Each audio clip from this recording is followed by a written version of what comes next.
بسم اللہ الرحمن الرحیم۔ ناظرین، رزق کے دروازے کیوں بند ہوتے ہیں؟ کیا یہ گناہ تمہارے گھر میں تو نہیں ہوتے؟ حضرت علی رضی اللہ تعالی عنہ نے فرمایا کہ یہ گناہ کرنے والے کے گھر میں دولت کبھی نہیں آیا کرتی۔ ناظرین، ایک دفعہ حضرت علی رضی اللہ تعالی عنہ کی بارگاہ میں ایک شخص حاضر ہو کر کہنے لگا، یا علی، دنیا میں کچھ لوگ ایسے بھی دیکھنے کو ملے ہیں جو امیر خاندان میں پیدا ہوئے، جب ان کا وصال ہوا تو اس وقت بھی وہ امیر ہی تھے، ان سے کبھی بھی رزق ختم نہیں ہوا، لیکن اس کے ساتھ ساتھ دنیا میں ایسے لوگ بھی پائے جاتے ہیں جو چند عرصے کے لیے امیر ہوتے ہیں، لیکن بعد میں وہ غریب ہو جاتے ہیں، رزق ان لوگوں سے چھین لیا جاتا ہے۔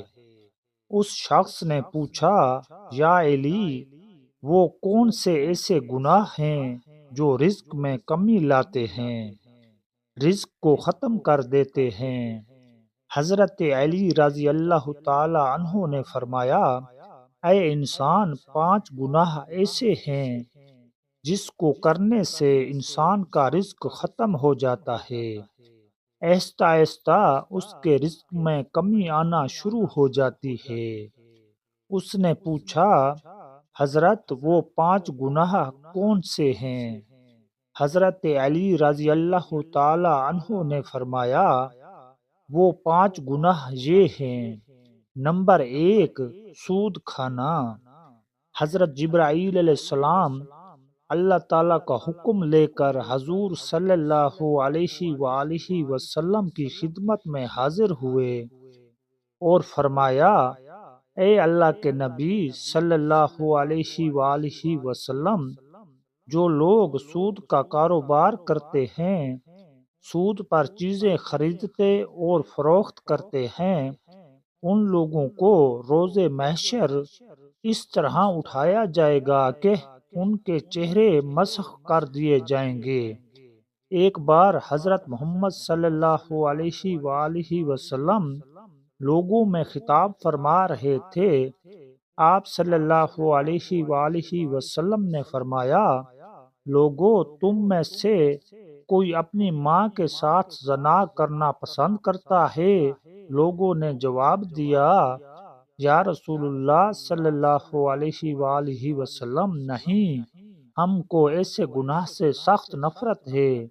حضور صلی اللہ علیہ وآلہ وسلم نے فرمایا کہ اتنا گناہ ماں کے ساتھ زنا کرنے کا نہیں جتنا گناہ سود کھانے والوں کو ملتا ہے۔ رزق کو ختم کرنے کی اصل وجہ سود کھانا ہے۔ نمبر 2، نیک متقی عورت پر تہمت لگانا کہ تم کسی نیک اور پرہیزگار عورت پر الزام لگاؤ یا تہمت لگاؤ۔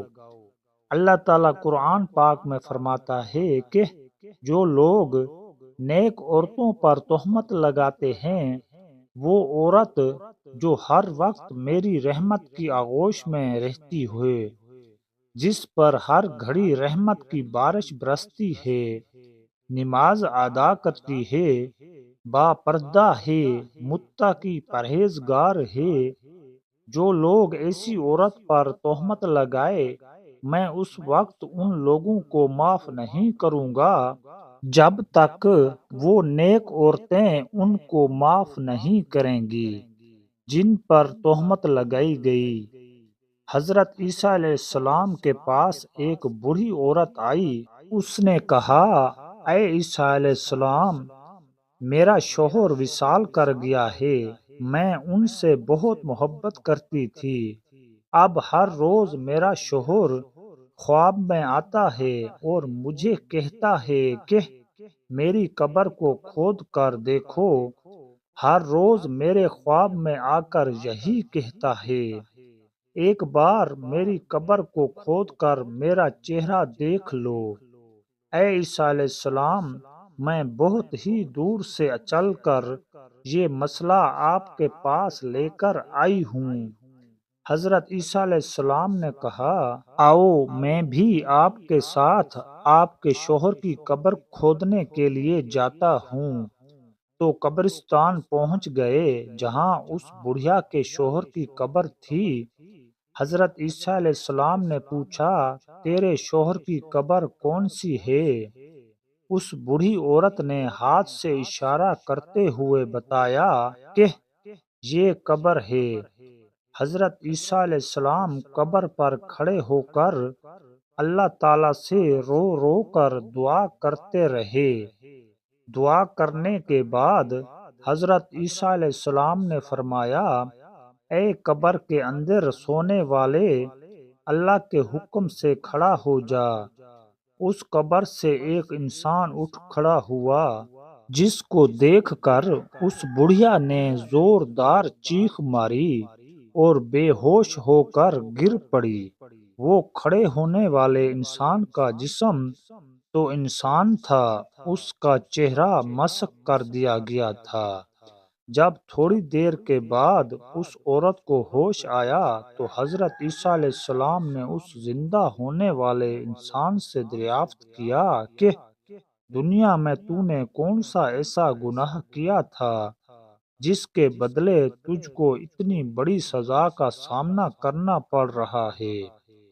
اس نے کہا، میں نیک اور پرہیزگار عورتوں پر تہمت لگا کر ان کا استعمال کیا کرتا تھا، جس کی وجہ سے مجھے یہ سزا بھگتنا پڑ رہی ہے۔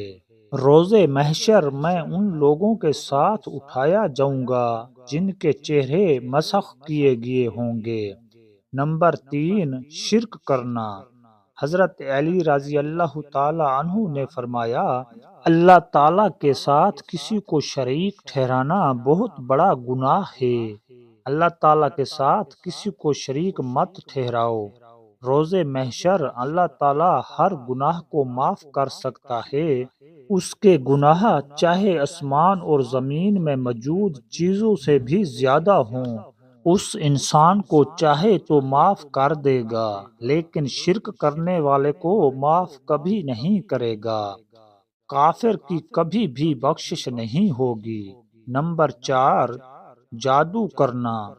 حضرت علی رضی اللہ تعالی عنہ نے فرمایا، کسی پر جادو کرنا، کسی کا جینا حرام کرنا، کسی کی خوشیوں کو چھیننے کے لیے اس پر جادو کرنا، اس کو جادو کے ذریعے ختم کرنا۔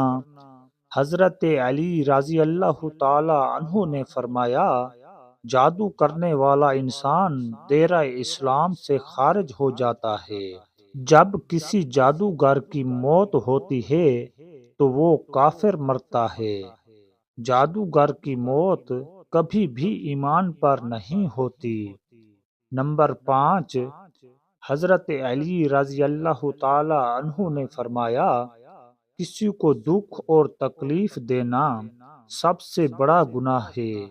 کسی کو دکھ دینا، کسی کا جینا حرام کر کے خود خوش ہونا، کسی کے رلا کر خود ہنسنا سب سے بڑا گناہ ہے۔ حضرت علی رضی اللہ تعالی عنہ نے فرمایا، ان 5 بندوں سے اللہ تعالیٰ روز قیامت سخت حساب لے گا، اور دنیا میں ان 5 بندوں سے رزق چھین لیا جاتا ہے۔ رسول اللہ صلی اللہ علیہ وآلہ وسلم نے فرمایا، بے شک آدمی محروم ہو جاتا ہے رزق سے گناہوں کے سبب جس کو وہ اختیار کرتا ہے۔ اللہ پاک ہمیں ان گناہوں سے بچائے۔ اللہ پاک ہمارے رزق میں برکت عطا فرمائے اور ہمیں غیب سے کشادہ رزق عطا فرمائے۔ آمین ثم آمین۔ ناظرین، ویڈیو اچھی لگی ہے تو ہمارے چینل کو سبسکرائب لازمی کر دیں۔ شکریہ۔